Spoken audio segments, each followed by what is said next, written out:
Emmanuel Levinas was a philosopher deeply invested in ethics. And by ethics, he referred not to a system of rules, but instead a demand to which I must respond, the demand placed upon me by merely relating to another being. In the face of the other, and this term face for the other will be important in his work. In that face, we can't simply, demand to be the center of attention, as if my freedoms are all that's at stake. To be in relation is to submit my freedom to the needs of another.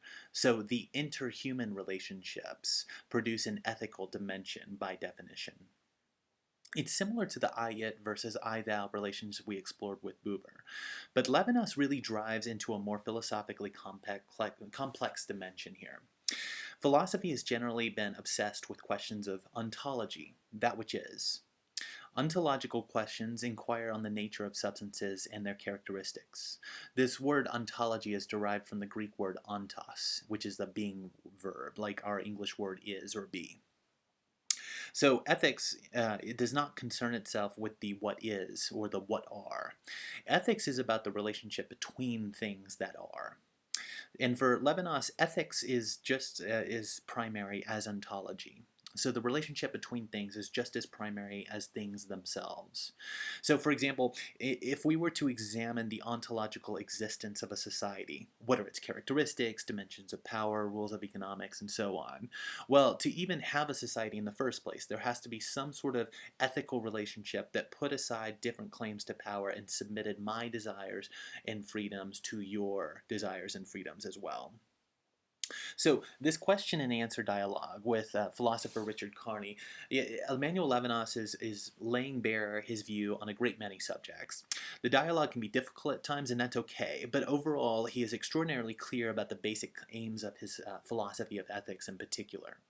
He refers a lot to the philosophy of Martin Heidegger, who's always an interesting and conflicted character for a Jewish philosopher like Levinas referred to. Heidegger was unquestionably one of the most influential philosophers of all time, writing in the mid to 20th century Germany. But he was also a bit of a Nazi sympathizer.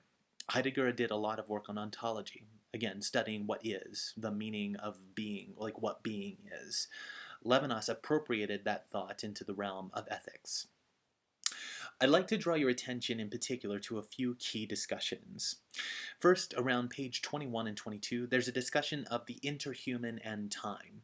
Levinas says, quote, I'm trying to show that man's ethical relation to the other is ultimately prior to his ontological relation to himself, egoology, or the totality of things that we call the world, cosmology. Time means that the other is forever beyond me, irreducible to the synchrony of the same. End of quote. And then he says that in the realm of ethics, there are always three people. Quote, if there were only two people in the world, there would be no need for law courts, because I would always be responsible for and before the other. As soon as there are three, the ethical relationship with the other becomes political and enters into the totalizing discourse of an ontology.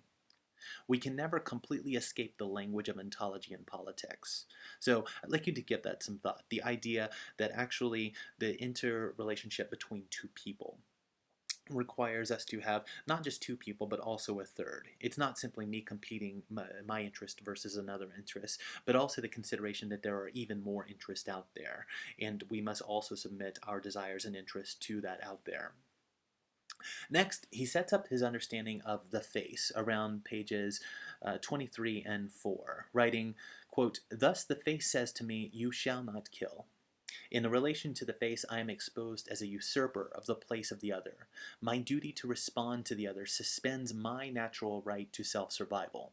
My ethical relation of love for the other stems from the fact that the self cannot survive by itself alone. End of quote. And finally, on the last two pages of this reading, he answers some questions about whether all of this is just too utopian. And Levinas ultimately suggests, yes, it is actually very utopian to suggest that people, to ask people to be ethical. That's a very utopian prospect. And that's all the more reason that we must try our best. And he looks to Marx here as inspiration.